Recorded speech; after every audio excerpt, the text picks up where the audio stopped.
This lantern show was originally written in 1926 and was presented to Masons throughout New York, now almost a century ago, using the original projector and hand-colored slides. You will be transported back in time to the days of Abraham, King David, King Solomon, King Hiram of Tyre, and of course, the famous architect Hiram Abiff. We will be shrouded in darkness and steeped in history.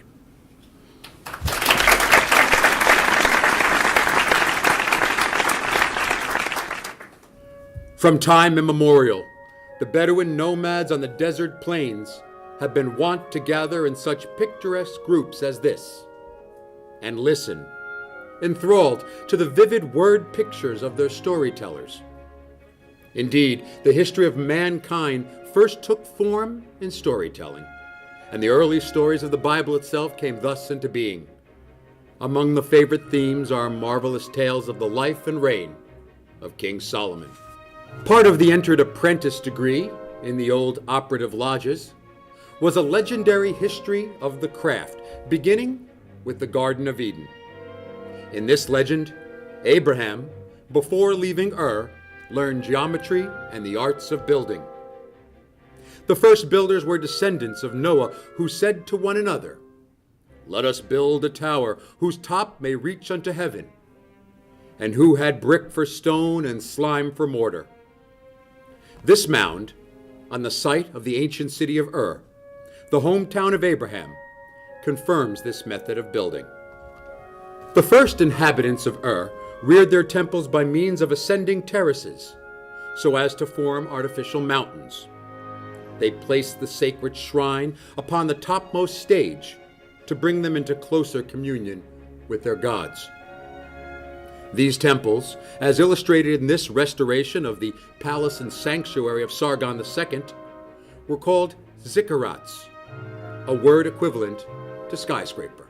The ziggurat of Ur was built 4 square upon a broad platform of brick, laid in bitumen to a height of more than 100 feet. Both the raised platform and the ziggurat are to be borne in mind, for they reappear centuries later in the Temple of Solomon. The Masonic tradition that Abraham was learned in the arts of building is also borne out by the famous stele of Ur-Engar, shown here in part, which formerly stood in the marketplace at Ur, not far from the ziggurat. This was a monumental slab of basalt some 15 feet high by 6 broad, sculptured on both sides to commemorate the building of the ziggurat and other public works. This section, now incomplete, shows the king going forth to lay the foundations of the tower, bearing upon his shoulder the working tools of the builder. The people of Ur in Abraham's time were nature worshippers, with temples to both the sun and the moon. To make the sun favorably disposed, they walked in procession around his altar from the east to the west by way of the south. These early beliefs were supplanted by the teachings of the Great Light and Masonry, but traces of them still remain in our ritual, in the symbolism of the lesser lights, in the form of the lodge, and in the candidate's mystic journey. The first Hebrews were Semitic nomads, and their mode of life was doubtless the same as that of the Bedouin tribes, now dwelling in the Arabian desert. Here is a Bedouin encampment, illustrating the black tent, or shelter of camel's hair, which is the nomad's only home. Such tents were doubtless used in the time of Abraham and are of interest to us as the prototype of both the wilderness tabernacle and the Temple of Solomon. The first altars were doubtless natural rocks, having large flat tops with depressions to receive the blood and channels to carry it away. The use of such rocks as altars gave them a special sanctity, and in them the deity was believed permanently to dwell. When such a rock was not at hand, an altar was built of stones and earth surrounded by a trench to carry off water and blood.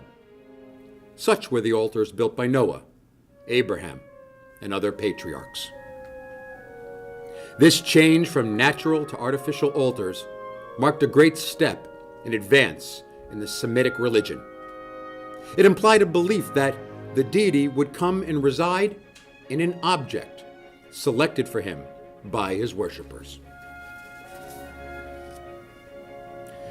The custom of building altars seems to have suggested that the deity might take up his permanent abode in a stone reared by the hand of man. This belief marked a still further advance in religious thought and led to the erection of stately masabeth, or stone pillars, in various parts of Palestine, to serve not only as altars, but as residences for the deity. To these may be traced the origin of the famous bronze pillars, which stood before the temple of King Solomon.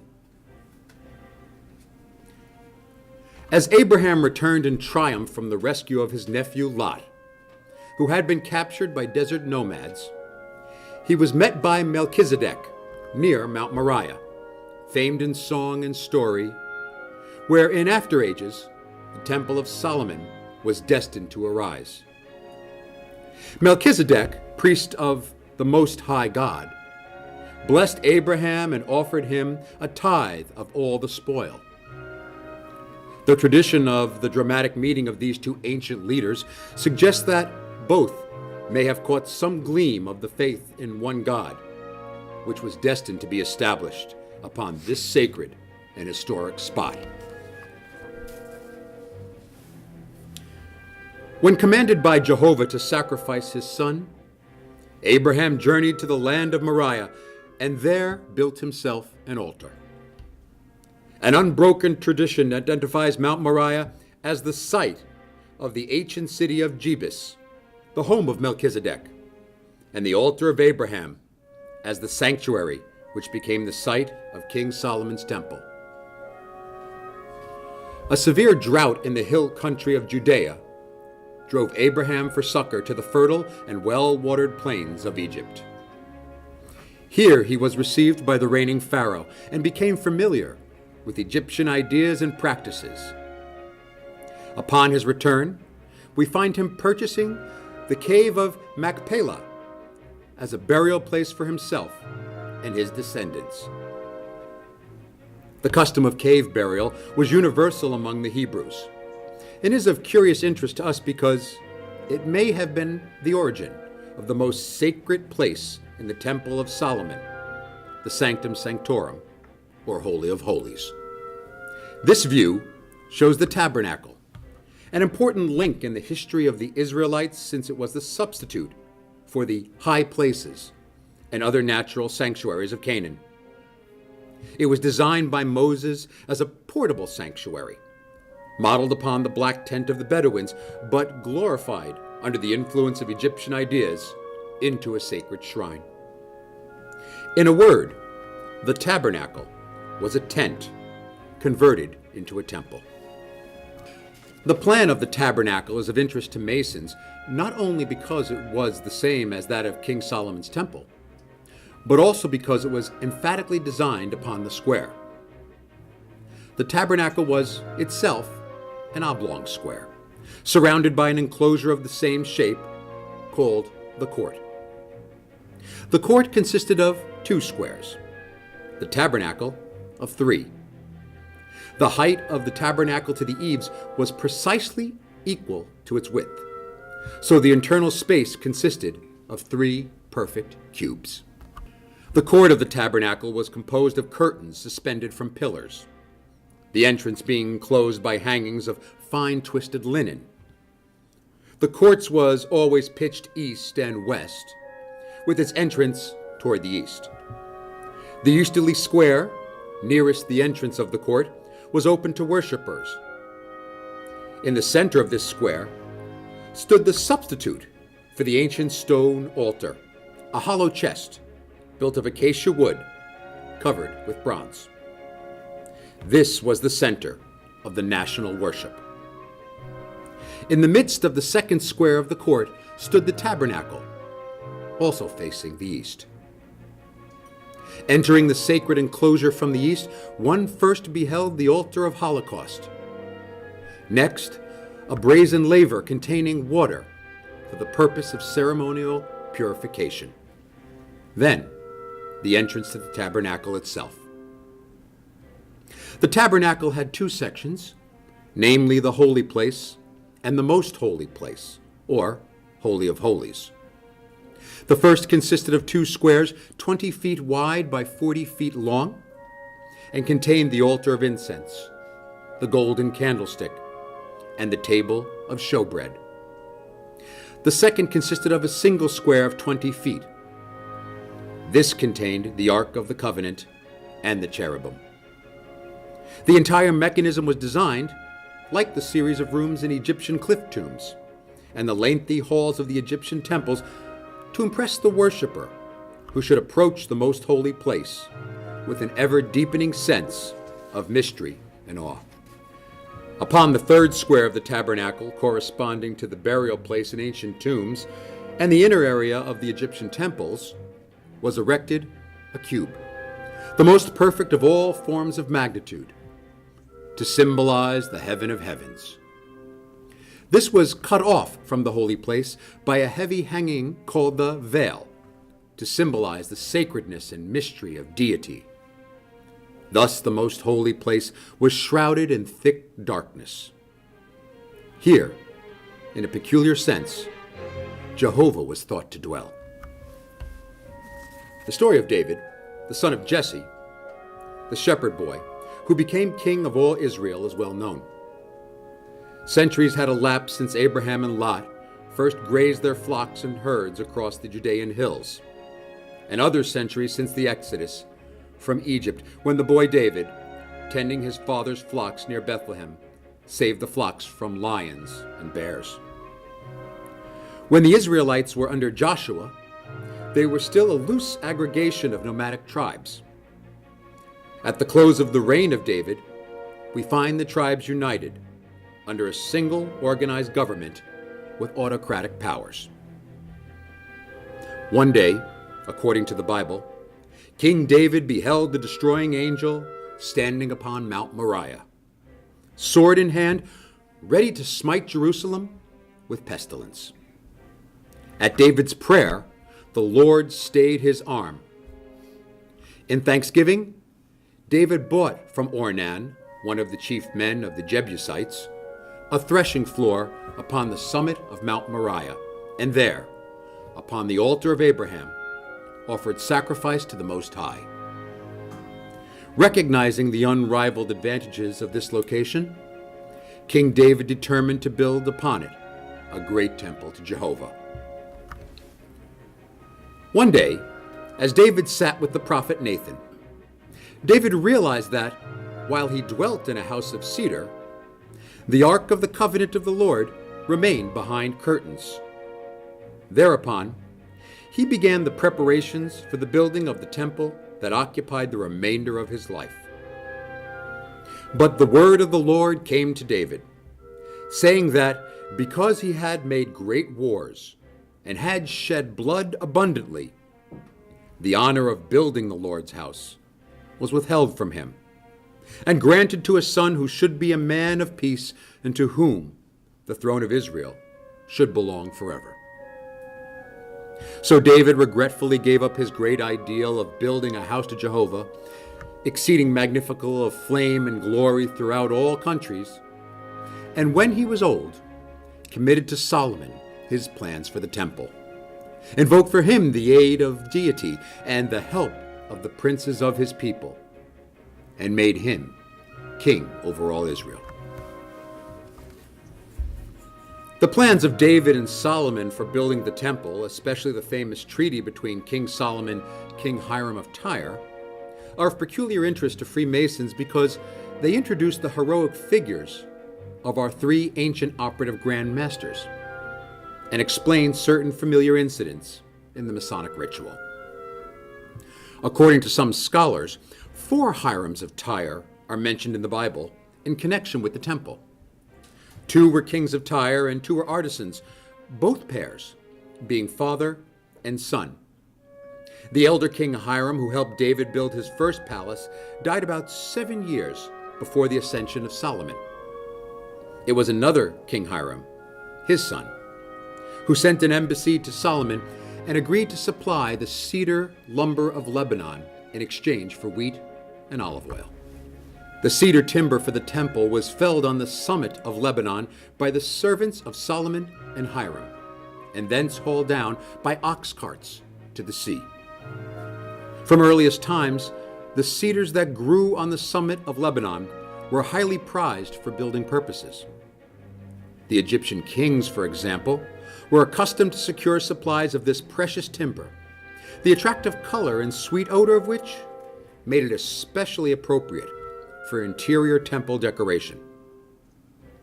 The Israelites had ample grain fields and groves of olives, whereas the Phoenicians had the skilled artisans whose services Solomon required. The cedars were first floated by raft to Joppa. There, the rafts were broken up and the timber delivered to the agents of Solomon. It was then hauled by ox carts to Jerusalem. In the days of Solomon, Joppa was protected by a seawall affording a good harbor. Joppa is one of the oldest cities in the world. The story that Jonah took ship here to escape from Nineveh doubtless suggested to the early Masonic ritualists the familiar incident of the seafaring man in the third degree. The traditional origin of Freemasonry has been the subject of many illustrations in Masonic books and magazines, of which this is one of the best examples. The attempt to link Freemasonry historically with the building of King Solomon's temple is based upon an obscure cult known as the Dionysian Artificers, organized about the rites and emblems of architecture. This fraternity originated in Greece, but migrated to Phoenicia, where its members built the celebrated temple of Hercules at Tyre, and they enjoyed a monopoly of the building trades. According to tradition, the craftsmen supplied by Hiram, king of Tyre, to aid Solomon were members of this fraternity. 2 craftsmen named Hiram are in the Bible, and some scholars suggest that the first Hiram may have died under circumstances set forth in the drama of the third degree, and that his son may have taken his place as Grand Master. Most attempts to restore King Solomon's temple, of which several hundred are in the British Museum at London, are distorted by the accounts of Ezekiel and Josephus, respectively, of the temples of Zerubbabel and Herod, and do not conform to the description given in Kings and Chronicles. Many restorations are purely fanciful, with details from modern buildings incorporated. This familiar model of King Solomon's temple by Schick, for example, although based upon many years of painstaking research, represents a type of building which could not have existed in Jerusalem at the time of Solomon. The very idea of the accurate restoration of an ancient building is new and has grown out of the researches of archaeologists in our own times. The modern architect, in light of recent explorations, can now take his stand in imagination beside our ancient operative Grand Master upon Mount Moriah. This entire group of buildings was erected upon the summit of Mount Moriah. The whole is surrounded by a fortified wall and contains the palaces of Solomon and his queen, as well as Solomon's porch, the Hall of Judgment, the house of the forest of Lebanon, the houses of the high priest and the captain of the guard, the buildings of the royal harem, courts, gardens, storerooms, and administrative offices. Upon the very summit tower the courts and precincts of the Temple of Jehovah. Imagine all these buildings, constructed of gleaming Jerusalem limestone, gaily painted and decorated, surrounded by gardens and courtyards, trees, shrubs, pools, and fountains, and shining resplendent in the glorious rays of the sun. What wonder that the men of the East attributed these lofty towers and massive walls to the work of jinn, the supernatural beings whom Solomon controlled by his magic arts. This magnificent citadel and temple formed the administrative headquarters and the central shrine of the United Tribes and nation. King Solomon chose Mount Moriah, but the summit of the ancient high place was much too small and rough for the foundation and forecourt of the house of Jehovah. The builders had first to create a level surface upon the top of the mount. So the precipitous heights of Moriah were faced with walls of hewn stone built upright with vast labor from the sides of the neighboring valleys to the level of the mountaintop. And the central crest was surmounted by a vast quadrangular rockwork. The Temple of Solomon, in other words, was erected upon an immense pedestal excavated on the north, supported on the south by vaulted substructures, surrounded on three sides by lofty terraces, and defended upon the fourth side by a gigantic moat. The present temple area still follows and discloses the lines of this huge quadrilateral of rockwork. The successive destructions and rebuildings of long centuries little altered the original plan. A bed of red and white limestone, 40 feet in thickness, underlies the whole of Jerusalem, and was Solomon's quarry whence came the huge stones for the temple and its foundation. The ancient quarry branches in many directions beneath the city, perhaps extending under the temple area. No doubt our ancient operative Grand Master Hiram Abiff made his way down dark, long-forgotten passages through vaulted subterranean chambers to supervise the quarry workmen at their tasks. Large blocks of stone in process of preparation still remain in the ancient quarries. In its native bed, the stone is very soft and easy to work. A line of openings was drilled and wooden pegs were driven into them. These, being moistened, would swell and split off the rock. Some of the stones were decorated by sawing the soft limestone into geometrical patterns. On exposure to the air, this kind of stone hardens so as to take nearly as smooth a polish as marble. Many of the stones, both in the quarries and upon the walls, still show brush or chisel markings in Phoenician characters, indicating that they were hewn, squared, and numbered according to designs upon the architect's trestle board for a prearranged place in the walls. From this entrance to the ancient quarry, to the east of the Damascus Gate, huge blocks of stone were lowered by means of drag ropes, levers, and rollers down an inclined plane to the temple walls.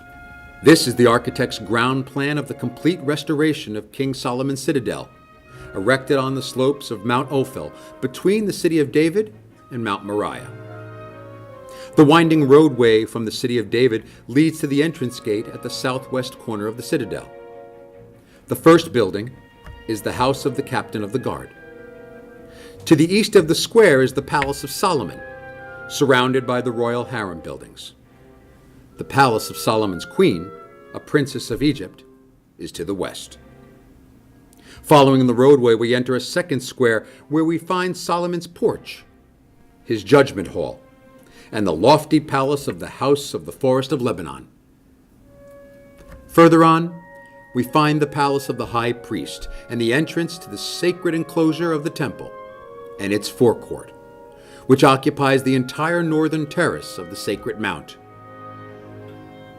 Let us now review rapidly the royal palaces and administrative buildings of Solomon. The palace erected by Solomon to replace the house of cedar built by his father David occupied the east side of the royal plaza. Like the temple itself, it was built of native limestone and lined throughout with cedar from Lebanon. A closer view of the entrance of King Solomon's palace.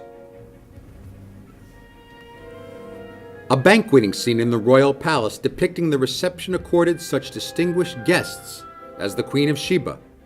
Covers were laid low upon low tables, and the guests recline upon pillows, spread upon rich oriental rugs. This magnificent gate, or entranceway, faced a causeway leading across the Tyropian Valley to the ancient fortress of Millo and was doubtless modeled upon the pillared halls of the Egyptian temples.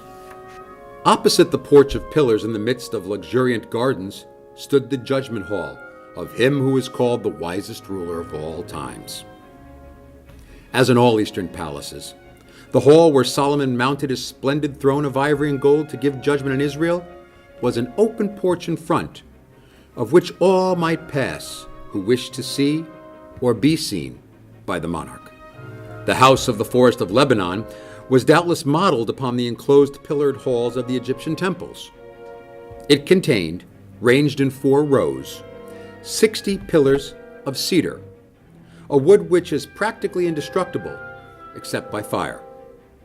It was presumably used as a banqueting hall upon state occasions, and also as an arsenal and armory. This view depicts the interior of the house of the forest of Lebanon on the occasion of the reception of the Queen of Sheba. Note the pillars of cedar.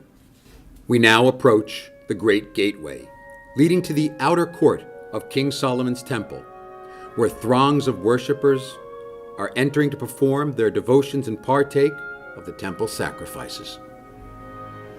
The national sacrifices on prescribed occasions were provided by the head of the state.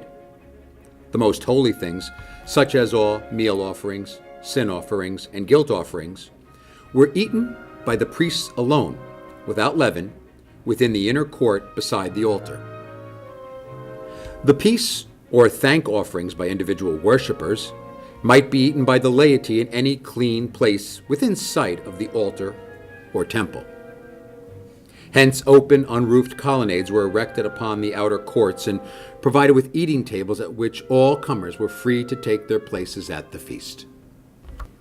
The temple and its forecourt stood upon a second terrace, 800 feet long and 400 feet wide, surrounded by a retaining wall. In the western half of this oblong enclosure, upon the north side, was the court for the women. To the south was the priest's court, with chambers for those engaged in temple service. In the center of the western half of the great court was the inner court, 400 feet by 200 feet in size, surrounded by a cloistered colonnade. The entrance to the inner court was through the great gate on the eastern side.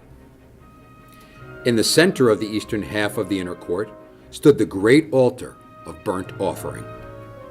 In the southeast corner was the molten sea, and on the north and south, 5 on each side, were the lavers.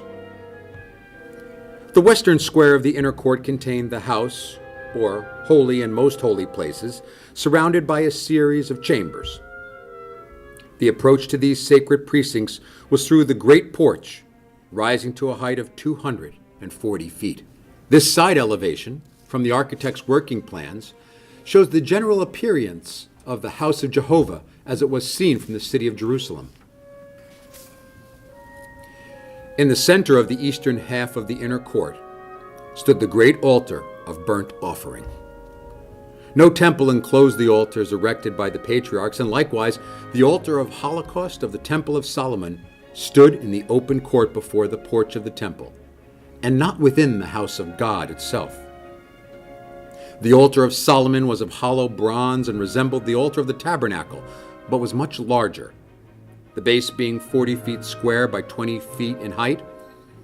A slope, broken 3 times by 7 steps, led to the top of the base, which was a few feet wider than the altar proper, to provide a footway for the officiating priests, and was level with the floor of the great porch. This view of the entrance gate to King Solomon's temple is of special interest to Masons, since it gives a realistic picture of the ornate twin pillars that flanked the great porch. These are the originals of the familiar pillars that adorn the entrance of so many Masonic temples, are prominent objects in the lodge room, and occupy so conspicuous a place in the Masonic ritual. We have seen that the ancient Semites erected many stone pillars or massabeth as sacred shrines, and that such freestanding columns were a feature of temple architecture in Phoenicia and elsewhere in Asia Minor. The Phoenician temple to Hercules at Tyre, for example, had 2 pillars inscribed by Herodotus as being of marble and gold. Looking out from the east-facing porch, the name on the pillar on the south to the right meant, "He will establish," and that on the north to the left meant, "In strength." The right-hand pillar was called the royal pillar. Beside this, the kings of Israel were crowned. The left-hand pillar was the sacred pillar, beside which high priests were consecrated. Hence the pillar's name became to him a perpetual reminder that his strength lay in Jehovah and the keeping of his law. Thus king and priest, temple and state were typified by the pillars, and sacred oil was poured upon the appropriate pillar on the great days of the consecration of a high priest or the coronation of a monarch. This view shows details of the temple, including the capitals of the great pillars, the ark, the cherubim, the altar, and the molten sea. The capitals surmounting the pillars were shaped in the form of the Egyptian lotus, the sacred lily of the Nile. They were adorned with a cast network of bronze over which were hung 2 wreaths of bronze pomegranates, each containing 100 pomegranates with foliage and garlands. The scriptural description of the capitals suggests that the Assyrian volute, which later became the Ionic capital, and in part, the decoration of the Corinthian style. Since Solomon's temple was built centuries earlier than the most ancient ruins of Greek architecture, these pillars were possibly the prototypes of the Corinthian order. The pillars were hollow metal columns, a palm's breadth and thickness, and were probably cast in drums or sections. The ritualistic description is familiar to all Masons, but is not in all respects accurate, and has been controversial. The height of the pillars in particular has been much debated. The most recent scholarship accepts the height as 35 cubits, or 70 feet, and the circumference as 12 cubits, or 24 feet, making the pillars nearly 8 feet in diameter. The 2 globes on our modern Masonic pillars are a recent invention. The original pillars were doubtless surmounted by bowls or pommels into which sacred oil was poured on great occasions, or were used as candlesticks, with fires being kindled in the pommels and fed with the fat of the sacrifices. This view shows the front elevation of the restored temple. The tower rose, according to the biblical record, to the stupendous height of 240 feet, about 24 stories, making it one of the highest known structures in all antiquity. The Bible does not describe this monumental structure beyond stating the inside dimensions of the base and the height. These dimensions establish beyond question that they must have been carried up by Solomon's Phoenician architects by a series of terraces upon the model of the Chaldean temple tower, or zikkurat, after the fashion of the temples at Ur and similar structures. The ground plan and proportions of the temple, while similar to those of Egypt and other sacred edifices, were adopted by David from the exact ground plan of the tabernacle of the wilderness, merely doubling the inside dimensions. The master idea was to create in costly and durable materials a veritable replica of the tabernacle. Hence the Temple of Solomon was an everlasting memorial of the Exodus. The same idea was followed in all the Jewish temples, those of Moses, Solomon, Zerubbabel, the Maccabees, and Herod. The simple Mosaic tent of meeting was elaborated into an ideal sanctuary for the theocratic worship of Israel. The temple was thus a genuine outcome of Israelitish life and thought. It embodies in glowing architecture an ornate ritual, the desert faith, and the simple ceremonial of the tent of meeting.